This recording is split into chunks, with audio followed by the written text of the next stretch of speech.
Are you an accidental bookkeeping firm owner?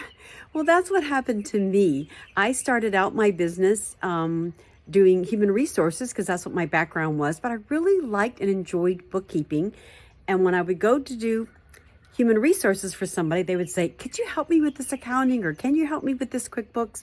And I just hopped in there and learned it myself and would help the business owners with their bookkeeping. So more and more, they wanted me to do bookkeeping instead of human resources. So I would hire somebody to do the bookkeeping and I would go off and do human resources, hire another person to do the bookkeeping.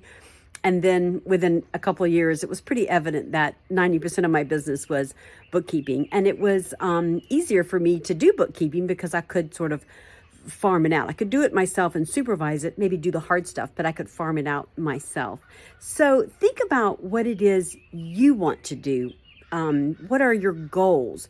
If you want to just stay independent bookkeeper, I did that for the first 2 or 3 years. I loved it. My goal was just to make a little money while my kids were in school. And I didn't want the fuss of having a lot of employees. And so I did some, free work. Of course, we all do that when we first start our bookkeeping company, and then went on to just grow and grow by word of mouth. So my plan was just to be an independent bookkeeper, make some money, and then, when my kids were in college, maybe go off and do, whatever. Never did I think I would own a bookkeeping company that I would eventually sell for 7 figures. It just kind of happened. But you have the chance to think about how you want your business to grow. You can just, like I said, stay independent. You can control your hours very well and just sort of control the stress, the amount of time you want to work, the amount of money you want to make. You can kind of make that happen. And we've got some great formulas to help you with that on how to do your pricing.